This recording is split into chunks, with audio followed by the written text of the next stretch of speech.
이강민의 잡지사 11월 네 번째 페이지. 자, 오늘 이 시간에는 여행하는 건축가 오영욱 작가님을 모시고 건축 이야기를 나눠보겠습니다. 작가님 어서 오세요. 예, 안녕하세요.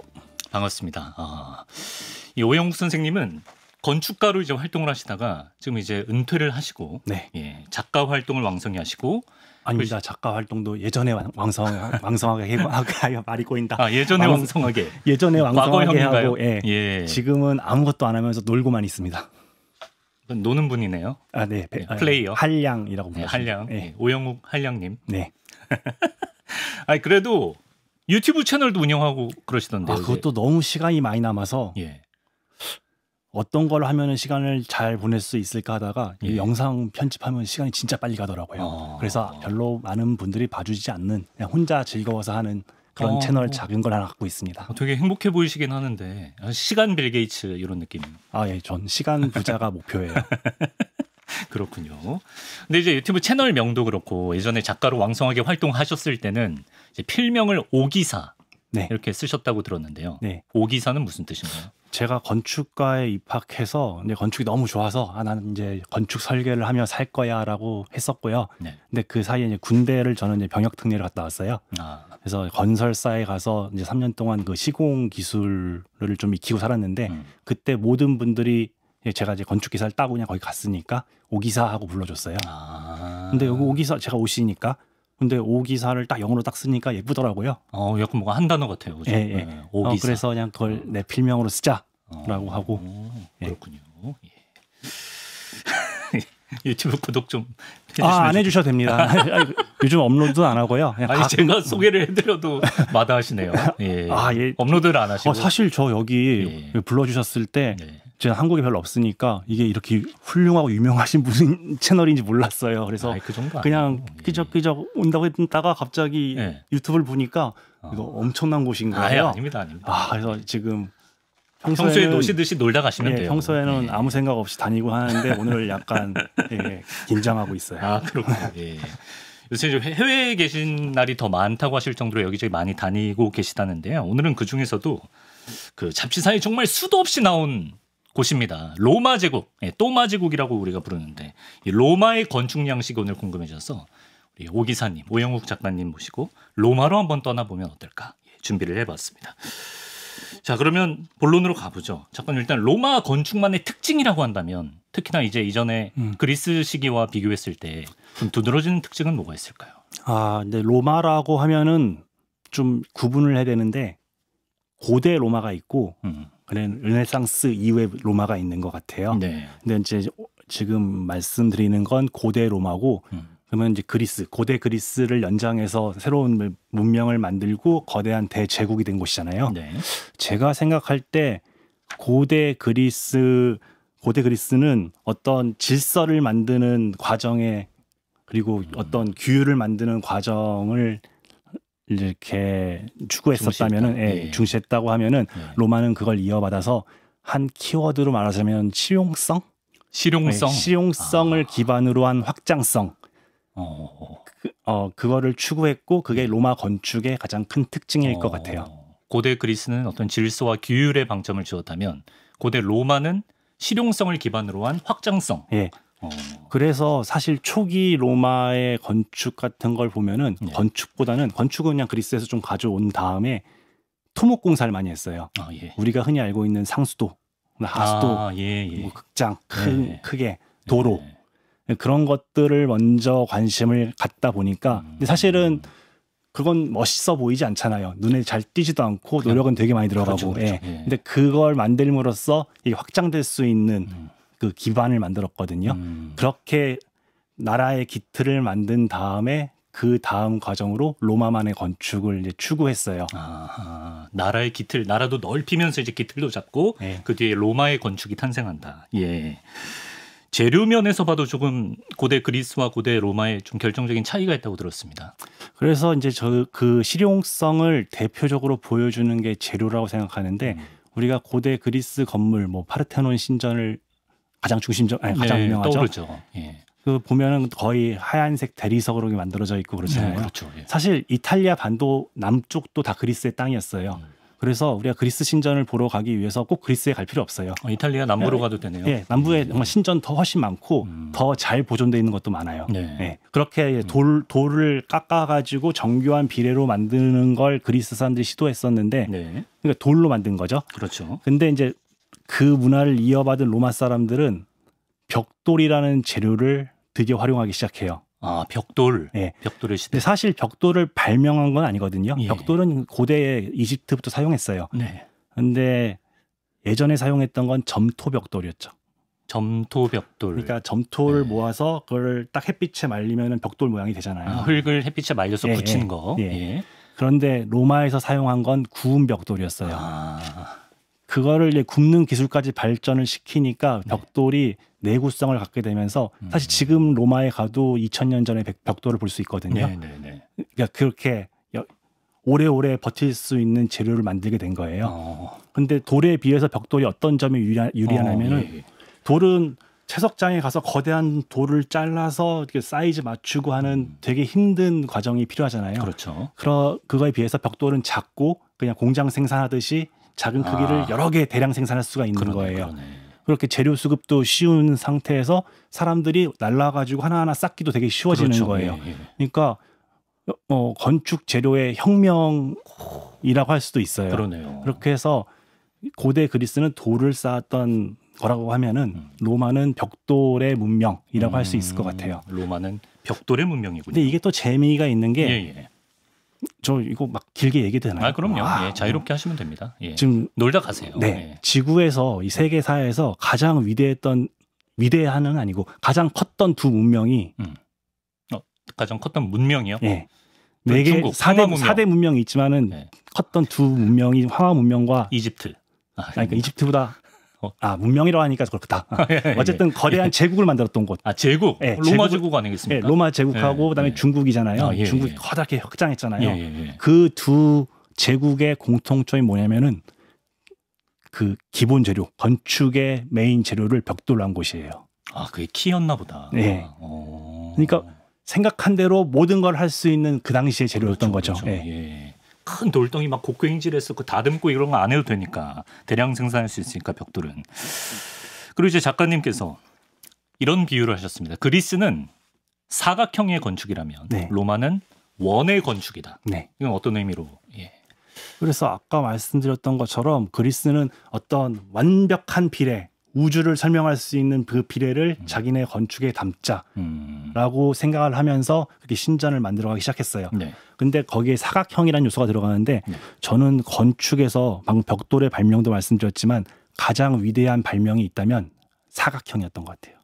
아, 건축에서 가장 위대한 발명이 사각형인가요? 네. 건축이 생기기 전에 자연 상태를 한번 생각해 보시면은 예. 자연 상태 뭐 직선은 하나 있을 수 있어요. 지평선, 수평선. 네. 근데 자연 상태는 사각형이 없어요. 아, 그런가? 생각해 보니까 뭐 동굴도 이렇게 사각형으로 되어 있지는 않으니까. 네. 그러네. 자연의 그 수많은 곡선들 사이에서 인류가 문명을 일구기 시작하는 건 사각형의 발명. 아, 되게 인위적인 형태네요, 사각형이. 그죠? 네. 그래서 이집트의 피라미드 가셔가지고 우와 크다 막 3,000년 전에 4,000년 전에 이거 어떻게 만들었지라고 감동하는 것도 좋은데 네. 저는 거기서 그 포인트가 4,000년 전에 드디어 이 자연에 없던 정사각형, 거의 정사각형 예. 그리고 그거에서 발전된 삼각형, 그렇죠. 이등변 삼각형 그런 기하학이 발전했구나라는 거를 그게 느낄 포인트구나. 수 있으면 되게 좋을 것 같아요. 이제 그게 그리스 문명으로 이제 이어지면서 네. 그 직선과 사각형 여러 가지 삼각형 기하학들을 이용해서 어떻게 그걸 조합하면 가장 아름다운 건축이 될 수 있는가 이제 그걸 추구했던 게 저는 이제 그리스인 것 같아요. 때고. 예. 예. 이제 거기서 이제 많은 걸 이뤄냈고 예. 그거의 대표작이 파르테논 신전이죠. 그렇죠. 이렇게 딱 이렇게 각 잡혀 있잖아요. 네. 예. 파르테논 신전은 어떤 완벽한 비례라고 해서 사실 근대 건축이 생기기 전까지 서양 건축계에서는 그냥 저게 우리의 롤 모델이야. 우리의 선조야. 예. 라고 하면서 저거를 바탕으로 끊임없이 변주하고 확장하고 네. 하는 건축의 역사였던 것 같아요. 예. 근데 그게 로마로 오면서 초기에는 아까 말씀드렸던 것처럼 그리스의 건축 전통을 그대로 받은 다음에 이렇게 인프라스트럭처를 만드는 과정을 로마에서 했었는데 네. 그다음 어느 정도 로마가 국가의 깃을 갖고 이제 재정 사회가 되고 왕이 있는 사회가 되고 네. 나라가 부강해지면서 그렇게 되면 꼭 우리만의 건축을 해보고 싶다라는 생각을 하게 되거든요. 예. 근데 거기서 아까 말했던 불의 구운, 그러니까 구운 벽돌이 예. 드디어 등장하게 되고 네. 예전에 메소포타미아 쪽에서 이제 아치랑 돔 같은 걸 작게 사용하긴 했었는데 네. 이 벽돌과 그 아치 구조를 활용하니까 네. 그리스 건축에서는 상상도 못했던 구조 그 건물들을 만들 수 있게 된 거예요. 원형 곡선미가 이제 그러니까 곡선 미도미인데 네. 실용적인 측면에서 이게 넘사벽이에요. 뭐가 더 좋은가요? 일단 그 그리스 신전을 생각하시면 돌을 쌓아서 올려요. 그 위에 보라고 해서 혹은 지붕이라고 해서 네. 뭔가를 올려야 되잖아요. 그렇죠. 돌을 올리는 방법이 있고 나무를 올리는 방법이 있어요. 네. 돌은 딱 생각해 보면은 한 3m짜리 돌을 들어 올리기도 힘들지만 올려놓으면 탁 부러질 것 같잖아요. 그렇죠. 예. 나무 같은 경우는 좀 큰 나무 구하면 뭐 5m짜리 막 그렇게 있을 수는 있지만 좀 멋이 없잖아요. 돌 위에다가 나무를 얹으면. 그렇게 해서 그리스 신전이 어떤 완벽한 비례를 추구했다고 하지만 어떤 재료의 한계 내에서 만든 거예요. 그러네요. 그런데 갑자기 벽돌을 사용하게 되고 아치를 적극적으로 활용하게 되면서 아치의 특징은 기둥과 기둥 사이를 한없이 넓힐 수 있다는 거예요. 그래도 안정적이다. 그리고 이렇게 쭉 동그랗게만 쌓아 올리면은 그냥 전에 없던 넓은 기둥과 기둥 간격을 만들 수 있었고 그거를 이렇게 돌리면은 돔이 돼서 그렇죠. 전에 없던 큰 내부 공간을 갖게 될 수 있었던 거예요. 실용성과 확장성이네요. 거기에 이게 돌려서 돔을 만들었더니 기존 공간에는 없던 어떤 거대한 아름다움 같은 걸 또 느낄 수 있었죠. 그래서 그거를 구현한 게 판테온. 그 유명한 판테온 위에 돔 지붕이 있죠. 그렇구나. 판테온에 대해서 잠시 후에 조금 더 자세히 들어가 보기로 하고요. 그럼 이런 말씀해주신 로마 건축에서 이제 두드러진 특징들이 당시의 사회상과 연결되는 부분이 있다면 어떤 거를 꼽으시겠습니까?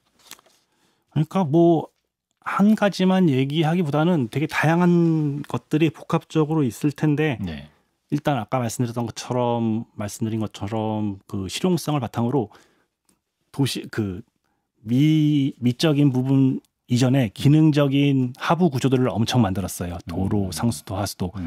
사실 상수도와 하수도는 로마 시대 때 발명이 되고 이렇게 막 개발돼서 잘 만들어졌지만은 그 이후에도 하수도 같은 게 잘 없어가지고 중세 유럽 도시 같은 이미지는 되게 그 배설물들이 도로에 가득하고 그런 사회였잖아요. 그것들이 깔끔하게 눈에 보이지 않는 곳에 놔두는 게 엄청난 도시적인 기술이었던 것 같고요. 그 다음에 로마의 매력 중에 하나인데 로마가 아까 고대 로마가 있고 중세 그 르네상스 이후에 로마가 있다고 했잖아요. 그 사이에 중세 로마도 있어요. 중세 로마. 그러면은 각각의 도시 그 시대에 따라서 도로망이 좀 달라요. 그러니까 로마의 가장 큰 매력은 고대에 만들어진 길과 중세에 만들어진 길과 그 르네상스 이후에 만들어진 길과 현대에 만들어진 길이 뒤섞여 있어요. 그래서 로마 구시가를 걷다 보면은 한 10분만 딱 걸으면 그 네 시대의 길을 다 만나는 경험을 할 수가 10분 있거든요. 안에. 어떻게 다른데요? 고대의 길은 로마는 그 과거에도 어떤 반듯한 길을 만들기 시작했어요. 그 격자형 도로를 좀 추구했었고요. 반면에 중세 시대에는 다른 유럽도 마찬가지인데 구불구불한 우리가 흔히 유럽 구시가에 가면 느끼는 그 감정이 있죠. 그 예쁜 골목길. 예쁜 골목길. 그런 골목길로 돼 있어요. 그러다가 르네상스 이후에 도시가 이렇게 너무 그 골목으로 되고 차가 못 다닐 정도의 좁은 길로 돼 있으니까 다시 뻥뻥 뚫기 시작해요. 그걸 가로질러서. 그러다가 현대 가고, 그러니까 파시즘이 생기고 현대로 가면서 차가 수십 대가 이렇게 지나갈 수 있는 한 8차선 도로, 10차선 도로까지가 도로에 생겨요. 로마 시내에. 콜로세움 앞에 그런 큰 길이 지나가거든요. 그 네 가지 시대의 길들이 뒤섞여 있는 모습이 저는 로마의 가장 큰 매력인 것 같아요. 로마 여행 가면 좀 땅도 좀 잘 보면서 관광을 하시면 좋을 것 같아요. 그리고 그다음에 예전에 그리스 같은 경우는 신 중심의 사회였던 것 같아요. 그러니까 똑같이 그리스 신화가 있고 로마 신화가 있는데 그리스는 신은 저 위에 있는 존재 그리고 우리는 밑에 사는 존재 이렇게 생각을 했다고 하면은 로마는 그 제정 사회가 되면서 황제가 생기면서 신과 황제가 좀 같은 급으로 동급으로 좀 인식됐다고 하더라고요. 네. 도시 자체를 보면은 신전이 이렇게 또 멀리 떨어져 있는 게 아니라 네. 그냥 도시 안에 섞여 있고. 그것도 특징이구나. 예. 그런 느낌이 있었어요. 그리고 지질학적인 요소도 좀 간과할 수 없다고 하던데 무슨 얘기인가요? 예. 그러니까 그리스 사람들은 왜 벽돌을 안 쓰고 그렇죠. 로마 사람은 벽돌을 썼을까요? 그리스에도 뭐 흙이 있었을 텐데. 네. 네. 왜 중국은 벽돌 중심의 그 거대한 대제국을 만들었는데 네. 우리나라는 바로 붙어있는 한국은 벽돌 건축이 없었을까요? 차이가 뭐지? 모르겠는데요. 예. 의외로 그 건축의 역사가 재료에 좌우되는 경우가 많아요. 그렇습니다. 근데 그 땅에서 좋은 점토가 있으면 벽돌을 만들기 좋은 점토가 있으면 그걸 가공을 하겠죠. 그걸 가공하는 기술이 발전이 되는 거죠. 근데 한국은 사실 좋은 점토가 안 나와요. 그런가? 네. 산이 많고 이래서 그래서 벽돌을 만들기 그게 딱히 좋지 않은 흙들로 되어 있어요. 그리고 돌이 되게 단단해요. 한국 건축이랑 중국 건축이 다른 이유는 뭐 사람들의 기질과 역사의 차이가 있겠지만 저 같은 경우 저는 그 땅에서 나오는 재료가 건축을 결정했고 그거에 의해서 문화의 방향이 좀 달라졌다라고 생각하거든요. 고대 그리스에도 좋은 점토가 없었나요? 그랬던 것 같아요. 좀 지금 그리스 가보면 하얀 그 부스러지기 좋은 돌들 많거든요. 그러니까 약간 대리석 같은 느낌, 하얀 돌 느낌 그런 거가 중심이 된 곳이었고 반면에 이탈리아 반도 같은 경우는 점토도 좋은 게 많았고 거기에 화산도 있었기 때문에 화산에서 흘러나오는 어떤 영양분? 그건 농사의 얘기고요. 농사 얘기고. 화산재 같은 건축화시킬 수 있는 화산재가 흙이랑 이렇게 합하시면은 석회석도 좀 들어가고 하면은 이게 딱 좋습니다. 그러면 우리가 건축물 사진으로 보면서 이제 오영욱 작가님과 로마 건축의 특징과 위대함을 좀 느껴보면 좋을 것 같은데 앞서 말씀해 주신 판테온 먼저 보겠습니다. 로마 건축을 대표하는 판테온. 좀 더 자세히 좀 소개해 주시면 좋겠어요. 그런데 사실 유튜브 찾아보시면은 판테온에 대한 극찬하는 영상이 한 100개는 나오거든요. 한국말로도. 그럴 것 같아요. 그래서 거기에 제가 무슨 말을 덧붙여야 되나 라는 생각이 들었었는데 그냥 다른 데서 안 했던 말씀들 몇 가지만 더 좋죠. 오히려 좋죠. 그러니까 건축을 구경 가실 때 뭘 봐야 되는지 좋아요. 요즘은 AI한테 물어보면 다 답이 나와요. 이건 언제 만들어졌고 이게 누가 지었고 언제 부셔졌고 불탔고 그렇죠. 근데 그거 알고 판테온 가서 혹은 이제 다른 건물에 가서 어떤 걸 느끼면 좋은지 제 관점에서 말씀을 드리면은 일단 판테온은 다른 건물과 다르게 너무 멋있어요. 이건 그 100개 채널 다 말하는 내용 아닌가요? 판테온 멋있어요. 그래서 사실 판테온은 크게 설명이 필요는 없어요. 멋있죠. 그리고 좀 뻔한 얘기긴 한데 그 돌 문화에서 벽돌 문화로 오면서 벽돌이 돔을 만들었던 아치를 만들었던 그 대표작이기도 하고요. 그 큰 돔, 저 돔 사이즈가 거의 43m가 넘어요. 직경이. 그게 1400년 정도 후에 피렌체 두오모 돔이 또 생기거든요. 그게 생기기 전까지는 세계에서 가장 큰 돔이었고요. 가장 큰 돔. 그렇군요. 그런데 저는 저기서 혹시 이제 가보실 분이 계신다면은 그리스인들이 정말 누가 봐도 가장 명작이고 너무 뛰어난 건축들을 했어요. 그리스인들이요? 그리고 이제 그 다음 단계로 자기네가 세상의 주도권을 잡았는데 로마가요? 그리스를 뛰어넘고자 했던 사람들의 마음. 그게 느껴지나요? 그걸 느껴보려고 하면 좋을 것 같아요. 근데 그거를 사실 이건 약간 추상적이긴 한데 꼭 자기 일과 같이 비교해 가면서 보면 좋거든요. 이 일을 하시는 분들은 좀 미운 사람 있잖아요. 너무 잘해서. 그렇죠. 그 사람을 내가 어떻게 뛰어넘을까. 그렇지. 그런 생각과 함께 판테온을 딱 보시면은 어떤 다른 느낌이. 좀만 풀어주시면 어떤 부분이 예를 들어 뭐 그리스적인 요소가 있고 뭐. 일단 그리스에는 저런 동그란 것도 없었고 돔도 없었고. 근데 이게 정면 입구 쪽을 보면 약간 파르테논 신전처럼 좀 기둥이나 이런 게 비슷하지 않나요? 그게 이제 어떤 넘고자 하는 시도의 한계 혹은 제약사항일 수 있는데 지금 현대 사회에서도 어떤 정말 기존의 틀을 깨는 새로운 시도를 딱 하면은 그거를 알아봐 주는 사람이 많지 않잖아요. 너무 새로우면 그렇죠. 뭐 이해를 못하죠. 저 위험한 사람이다 막 그런 말을 하잖아요. 그래서 원통형을 만들었어요. 돔도 크게 있고 빛도 떨어져서 진짜 멋있어요. 근데 그게 신전이라고 한 거예요. 사람들이 이제 신을 이렇게 딱 경배하러 왔는데 그렇죠. 이게 왜 신전이냐? 파르테논 신전 같이 생겨야지 신전 아니냐? 네. 그리고 동그라니까 얘는 정문이 어디냐? 여기저기 다 들어갈 수 있겠죠. 아무데나 들어가면은 정문이 있어야 되는데 신전 같은 경우는 좀 웅장하게 어디 정문으로 싹 들어가야 되는 느낌이 들어야 되는데 얘는 정면성도 별로 없네. 건축계의 이단아. 네, 이렇겠죠. 그런 말을 들었을 수도 있을 것 같아요. 그래서 저 지금 판테온을 보시면은 약간의 타협이라고 봐야 되나? 네, 파르테논 신전 혹은 그리스를 상징하는 어떤 사각형 신전이 앞에 딱 붙어요. 저걸 만드신 분이 하드리아누스 황제라는 분이거든요. 네네. 이 건축 발전이 이게 쓱 주식 차트처럼 올라갈 것 같은데 사실은 계단식으로 올라가요. 계단식으로 정체기가 있군요. 정체기가 있고 어느 순간 천재 같은 사람들이 나타나가지고 이게 확 발전시킬 때가 있거든요. 로마 같은 경우는 이제 하드리아누스 황제 그때라고 생각을 해요. 그분이 건축 천재인가요? 그러니까 밑에 많은 장인분들이 계셨겠지만은 그분 자체가 건축에 그렇게 관심이 많았대요. 모든 프로젝트에 관여를 많이 하셨고 사실 제가 로마에 가서 제일 좋아하는 건물도 그분의 손이 탄 것들이에요. 그래요? 네. 가령 지금 원형 건물이 저 판테온도 있지만 조금 바티칸 쪽으로 가면은 성천사의 성이라는 데가 있거든요. 그건 이제 많이 변형이 되긴 했었는데 또 그 하드리아누스 황제가 그 이전까지 잘 없던 원통형 로톤다라고 하는 스타일의 건물을 막 짓기 시작하는데 거기는 자기의 무덤으로 시작해서 동그랗게 만들었어요. 지금도 있고 사실 저한테 로마에서 가장 좋았던 건물이 뭐냐라고 물어보면은 궁금한데요. 하드리아누스 황제의 별장 아드리안 빌라 아드리아나라고 있어요. 별장이 특이한가요? 차로 1시간 정도 떨어진 곳에 있는데요. 그러니까 기차 타고 전철 타고 버스 타고 가야 되는데 그거 같은 경우는 이게 1900년 전 건물이거든요.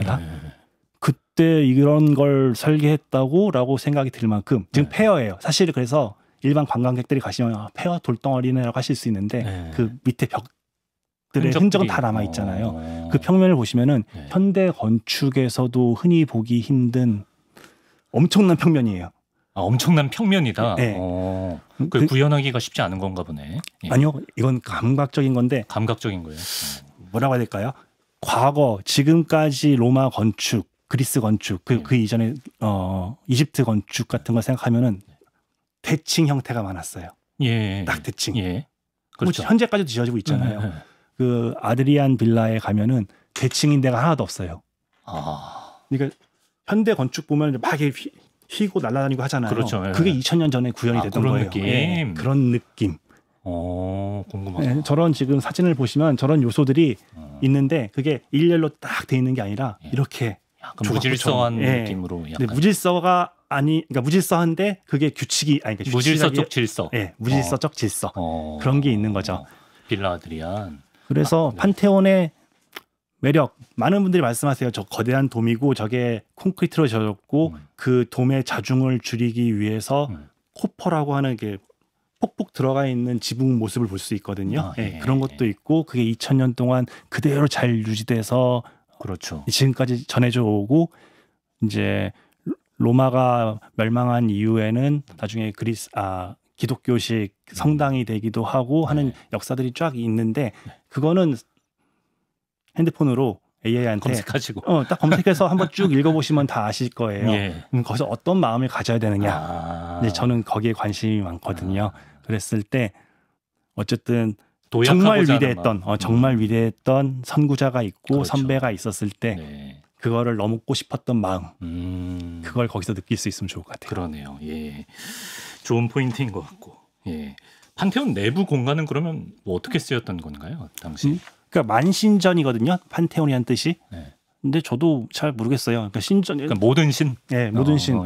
예전에 어떻게 의식을 했었는지 잘 모르겠는데 사람들이 와가지고 그 가운데 그 원형 공간에 들어가서 신에게 뭐 기도를 했겠죠. 그런 식으로 쓰였던 판테온이고요. 이번엔 판테온만큼 유명한 콜로세움으로 한번 가보도록 하겠습니다. 이제 원형 경기장으로 유명한 콜로세움인데 어떤 공간인지 한번 소개를 해주시면 좋겠습니다. 목 좀 축이시고. 이것도 사실 다 AI로 물어보면 나오고 AI로 물어보면 나오고 일단 그리고 콜로세움은 이제 글래디에이터들의 싸움으로 예. 콘텐츠에서 많이 소비가 돼가지고 예, 하도 많이 보셔가지고 실제로 가서 보시면은 영상에서 보던 게 더 멋있는데라고 하실 수도 있을 것 같아요. 아, 그래요? 예. 그러니까 뭐 지어진 거는 또 2000년 전쯤, 서기 72년 전쯤에 네. 로마 황제 시대가 되고 로마 시대는 그게 있었어요. 정치는 국민들에게 가장 즐거움을 줘야 되는 큰 역할이 있다. 그런 생각을 했던 것 같아요. 네. 그런 그런 일환으로, 그런 노력의 일환으로 만든 경기장인데 저는 콜로세움에서 조금 더 다른 두 가지가 너무 좋은 게 있어요. 오영욱 작가님만의 포인트 두 가지. 예, 어떤 거죠? 하나는 사실 조금 유명한 건데요. 예, 예. 이게 다층 건물이잖아요. 여러 층, 4층 건물이잖아요. 4층짜리인가요? 예. 예. 로마 시대에 무슨 서민들이 살던 집 같은 경우는 1층 돌로 쌓고 2층, 3층 뭐 나무랑 흙으로 쌓아 올리는 그런 높은 집도 있다고는 했는데 그래도 지금 우리가 확인할 수 있는 건물들 보면은 거의 단층 건물, 2층 건물 정도였어요. 네. 그런데 저거는 이제 공식적으로 4층 건물이잖아요. 네. 4층 부분은 나중에 3세기 때 증축됐다고는 하고요. 이제 3층까지 있어요. 1층, 네. 2층, 3층. 네. 그러면은 3층 건물은 어떻게 디자인이 될 것인가라고 당시에 그 3층 건물을 처음 해보는 사람들은 이제 고민했을 거잖아요. 당연하죠. 네. 네. 그거에 대한 답이 저 모습에 있는 것 같아서 좋아요. 근데 사실은 이제 콜로세움이 최초의 원형 경기장도 아니고 비슷한 형태를 가진 게 또 로마에 또 있기도 해요. 네. 원형 극장으로, 네. 반원형 극장으로. 그래서 그때 이미 좀 시도가 됐었는데 콜로세움에서 완성이 된 거예요. 저 겉모습을 보면은 네. 1층과 그러니까 아치들로 이루어져 있고 1층과 2층, 3층이 있는데 거기에 기둥이 있잖아요. 이 기둥 있죠. 네. 예. 근데 그건 이제 실제 막 지지하는 기둥은 아니고 모양상 낸 기둥이고 사실 저 구조는 네. 벽돌과 그 시멘트 모르타르 그러니까 콘크리트로 이렇게 쌓아서 아치와 볼트 구조로 이렇게 탄탄하게 만든 구조예요. 그러니까 디자인의 목적인 거예요. 네. 그 앞에 이제 저기에 의미를 부여하고자 하는데 네. 혹시 옛날 그리스식 기둥에 3가지가 있다는 걸 알고 계시나요? 모르고 있습니다. 네. 소개해 주시면 좋을 것 같아요. 네. 도리아식, 이오니아식, 코린티안식 네, 3가지 기둥이 있어요. 네. 그 가장 큰 차이는 주두라고 해서 그 기둥의 꼭대기 쪽이 아주 심플하게 일자로 돼 있으면 도리안식이라고 하고요.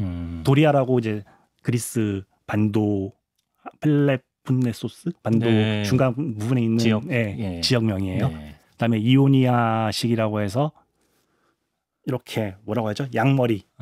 그 위쪽 부분이 더 화려하네요. 진짜 그 찜질방 네. 양머리 모양이네요. 네, 저건 터키 서쪽이 이제 이오니아라고 하는 부분인데 네. 거기서 유래된 기둥 양식. 네. 코린티안 해서 그렇죠.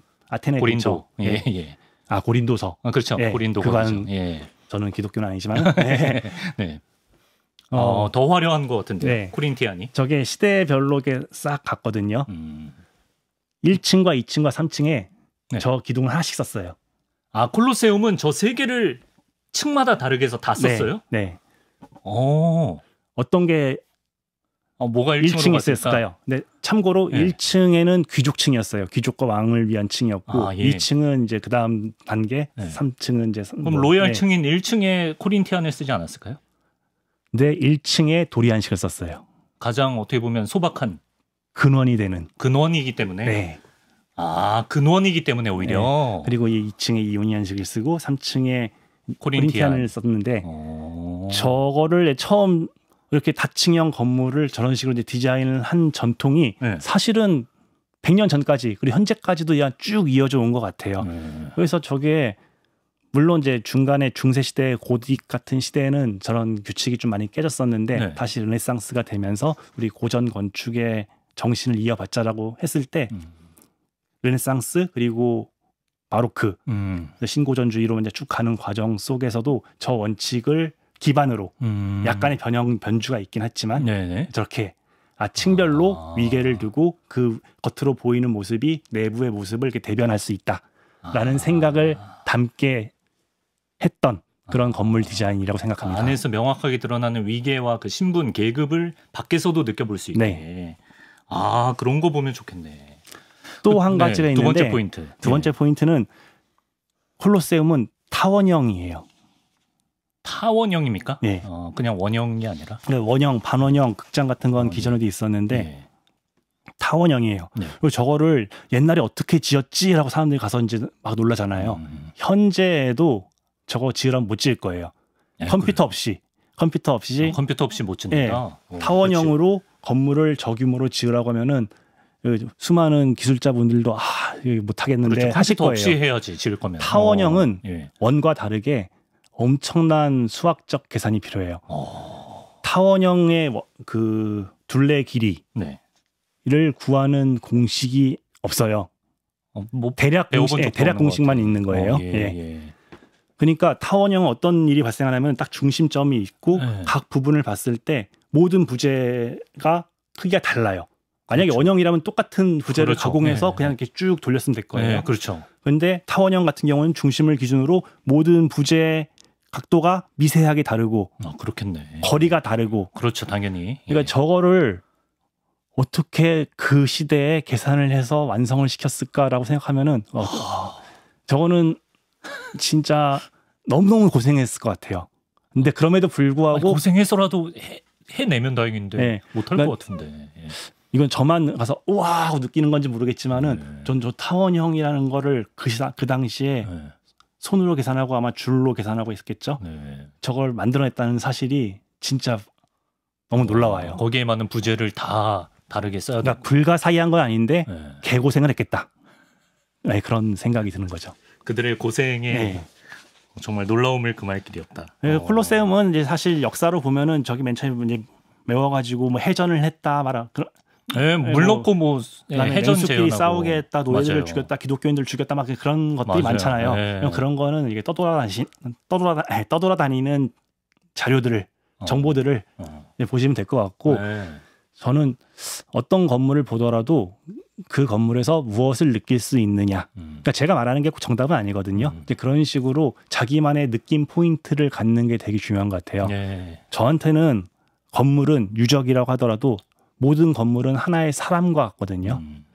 사실 모든 사람을 다 좋아할 필요 없잖아요. 그렇죠.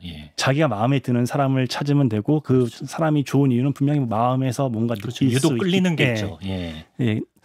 그걸 위해서 이제 살짝 정보를 알고 하는 건 좋지만은 너무 남들이 느끼는 식으로 내가 느껴야 돼라고 할 필요는 없는 것 같아요. 열어놓고 가서 느껴봐라. 직접 온전히.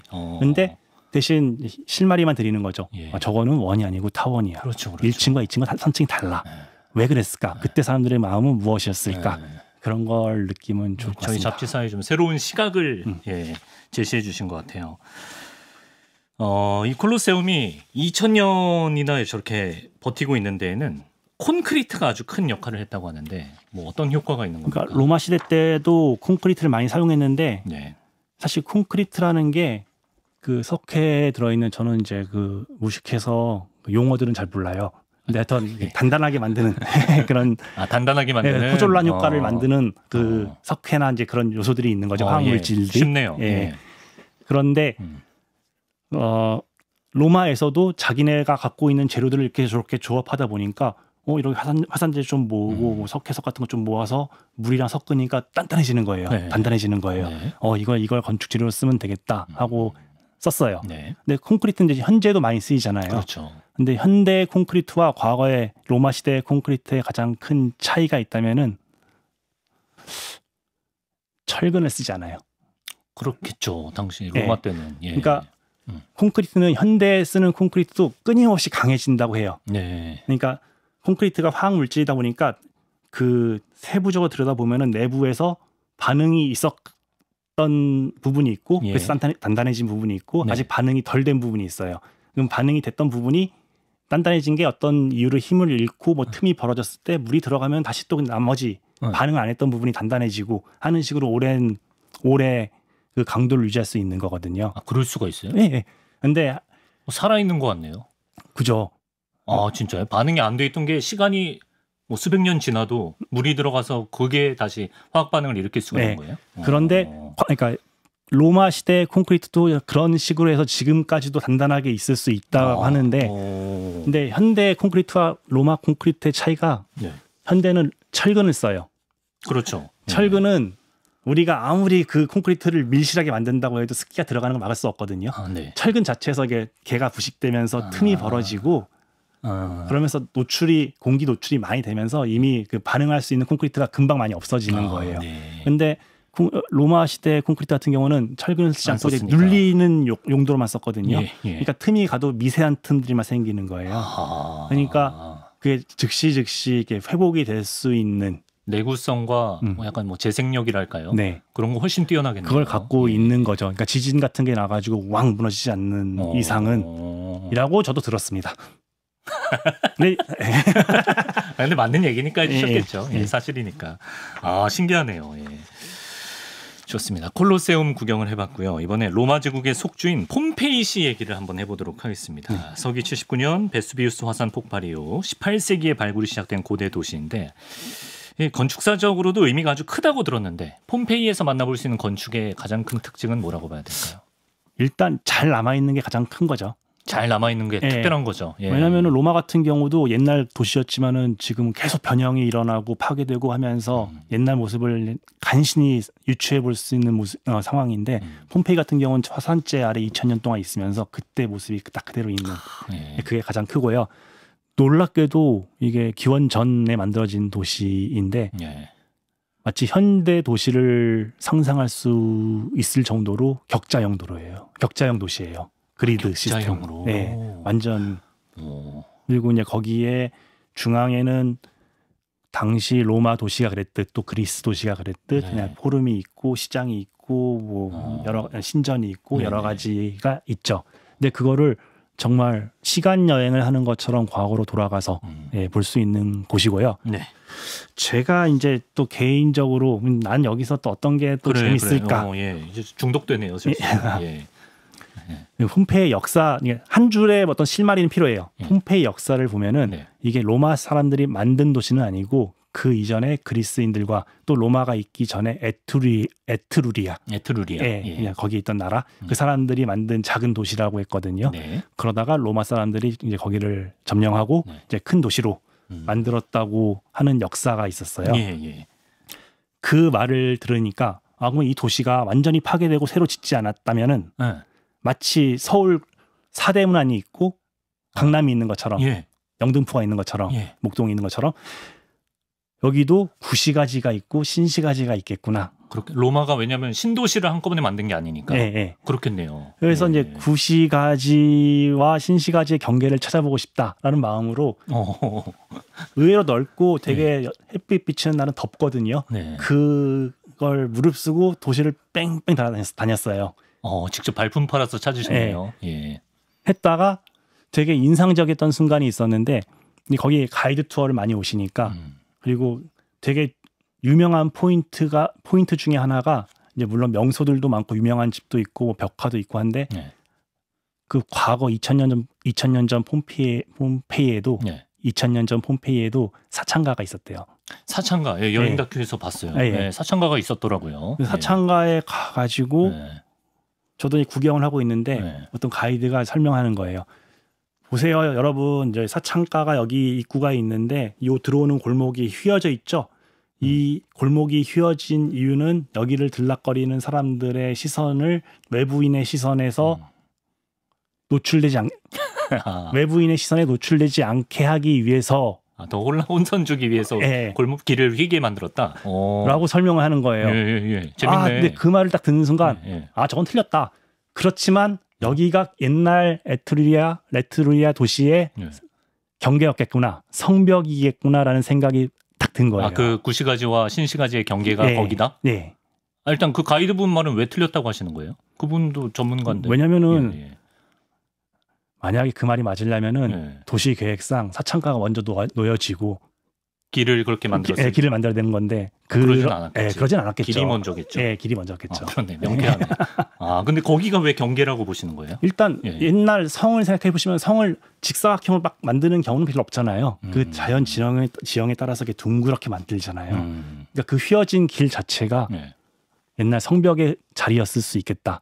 그리고 사창가라는 건 어떤 도시에서 가장 외곽에 음습한 곳에 있을 수 있는 경우가 많잖아요. 그러니까 성벽 근처에 있었겠다 하면서 그 역사가 이제 로마로 확장되면서도 계속 이어지지 않았을까라는 생각이 들었고요. 조금 전에 띄워준 지도 잠깐 다시 지도를 보면 보시면은 거기서 노란 부분이 그 부분인가요?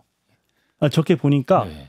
저 외곽 부분을 보시면은 로마 사람들이 딱 계획한 도시인 거예요. 그렇죠. 그리고 일직선으로. 예. 제가 관광지도밖에 없어가지고 이제 새로 그렸던 건데 네. 관광지도는 잘 드러나지 않는데 저렇게 성벽이 있었을 것 같은 선을 이제 보라색으로 이렇게 그려놨거든요. 했더니 네. 그 기존 다른 도시의 패턴과는 다른 도시 구조 조직이 보이는 거예요. 그러네. 물론 포름이랑 이제 그런 시장 같은 건 다 저 안쪽에 있는데 네. 길 자체도 그 바깥에 있는 격자형을 따르지 않고 네. 살짝씩 휘고. 네.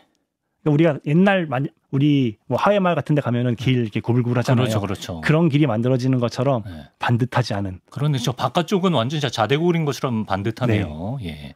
그래서 전 폼페이의 구시가와 신시가를 이렇게 발견했던 그 시간이 무척 즐거웠어요. 예. 그 가이드분한테 그건 잘못된 거요라고 지적은 하면 안 되죠. 예, 알겠습니다. 저기 폼페이 가면은 네.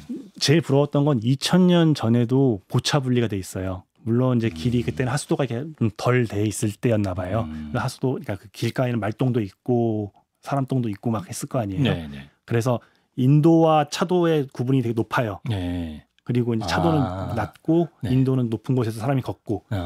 차도는 마차 같은 거 다닌 거. 네. 저 시절에도 이렇게 했는데 지금 저는 한국 도시에서 가장 아쉬운 게 보차 분리가 안 돼 있는 도로가 많죠. 네. 예, 많죠. 그게 보행자의 안전을 정말 그러네. 위협하거든요. 예. 근데 어쩔 수 없는 부분이긴 한데 폼페이도 하는 걸 우리도 빨리 했으면 좋겠다. 이제 그런 생각을 했었어요. 그렇군요. 예. 참 이 길을 봤을 때 참 보이는 게 그 당시 시대상도 좀 보이는 것 같고 그래서 좀 재밌는 게 많은 것 같은데 그럼 이제 마치기 전에 아까 그 질문 하나 드려볼까요? 아까 시대별로 로마에 가면 네 시대를 다 느껴볼 수 있다 그랬잖아요. 네. 길이. 네. 근데 그 중세 시대의 길은 그 예쁜 골목길 소위 말하는 좀 구불구불한 특성이 있다고 하셨는데 그건 어떻게 설명할 수 있나요? 그러니까 로마 그게 중세를 생각해 보면은 어떤 절대 권력이 없었잖아요. 여기저기서 작은 왕국들이 막 생겨나고 막 그랬던 시기잖아요.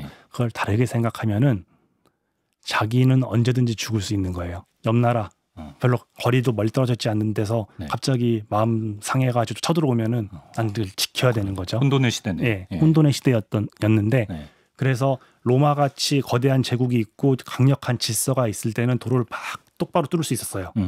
그냥 딱 눈에 한눈에 보이는. 그렇죠. 그러다가 중세는 각자 도생의 시대였던 거죠. 그러니까 낯선 사람들이 나의 도시에 왔을 때 마음이 편하면 안 돼요. 불안해야 돼요. 그렇죠. 한눈에 이 도시가 어떻게 생겼는지 몰라야 되고 이 길 끝에 뭐가 있는지 몰라야 돼요. 그러다 보니까 자연스럽게 건물을 하나 세우고 또 하나의 건물을 세우면서 길을 만들 때 조금씩 틀었던 것 같아요. 그럼 일리 있네. 네, 중세 도시에 가면은 어떤 것도 이렇게 뻥 뚫린 길이 없어요. 건물이 막고 있던 건물이 이렇게 길이 틀어져 가지고 한번 꺾어져서 가야 되던 그런 시기거든요. 그러니까 볼 수 있는 거리가 한정돼 있는 거죠. 그래서 로마에서 저 가장 또 추천한 장소가 판테온은 무조건 가실 거거든요. 판테온을 가신 다음에 판테온 광장 앞에 있는 광장을 중심으로 골목길들이 한 10개 넘게 있어요. 10개 정도 있어요. 그 골목길들은 로마의 중세 시기 때 만들어진 길들이에요. 판테온 주변에 10개 정도 골목길. 판테온은 이제 고대 도시에 있었는데 그다음에 고대 로마의 흔적이 사라지면서 중세 로마 시대 사람들이 다시 도시를 만들었어요. 근데 그때는 중세여서 길이 반듯하지가 않아요. 그리고 광장이 있고 양쪽에서 길이 온다고 생각하면 우리가 딱 생각할 때는 그 길이 딱 마주 봐야 될 것 같잖아요. 그렇죠. 마주 보는 길이 하나도 없어요. 그 당시 사람들의 마음이 거의 녹아있네. 두 가지예요. 그러니까 그런 공포감을 주는 것도 있고 또 예전에는 문자가 없었잖아요. 간판이 없었잖아요. 그렇죠, 도시 구조로 거기 사는 사람들한테도 그 도시를 인지시켜야 되는 거예요. 약간 고유성이 되는 거예요. 그러면은 자 이렇게 광장이 있어요. 광장이 있고 길이 딱 오는데 광장 맞은편에 건물이 있을 거잖아요. 그러면은 이 골목길 좁은 골목길에서 보는 사람이 저기 넓은 빛이 있고 저 멀리에 건물이 보여. 저기는 내가 가야 되는 광장이구나 하고 인지할 수 있게 되는 거예요. 그렇죠. 그래서 저는 로마에 가시는 분들은 무조건 한 2시간 정도는 판테온 근처를 이렇게 왔다 갔다 하시는 걸 추천드립니다. 근처에 맛있는 아이스크림 가게도 있고. 뭐 여행에 정답이 없지만 작가님은 진짜 저런 데 가시면 보이는 게 너무 많아서 여행이 한 2배, 3배로 즐거우시지 않을까. 이런 생각이 드는데 한번 오늘 짚어주신 포인트들을 로마 여행을 가시게 되면 한번 되새겨 보시는 것도 좋을 것 같습니다. 오늘 잡지사와 함께한 시간 저는 너무 즐거웠습니다. 어떠셨나요? 제가 세상에서 제일 못하는 게 말이거든요. 제가 건축을 포기한 것도 말 때문에. 건축은 말로 설득하는 설득하는 작업이거든요. 말씀 잘하시긴 하는데 건축에는 정답이 없어요. 가장 큰 특성인데 설득을 해야 돼. 무수한 답이 있고 이 정답처럼 말해야 되는 거예요. 그걸 정답처럼 말하는 기술이 건축에서 제일 중요하거든요. 이제 그걸 아니요 너무 잘 이제 못하는구나 하고 생각하고 하는데 또 이게 말하는 자리에 불러주셔서 죄송하고 감사합니다. 특이한 캐릭터셔가지고 자꾸 끌리네요. 다음에 또 잡지사에서 뵐 수 있으면 좋겠습니다. 2000년 세월을 간직한 로마 건축의 비밀 오영욱 작가님과 함께 알아봤습니다. 고맙습니다. 감사합니다.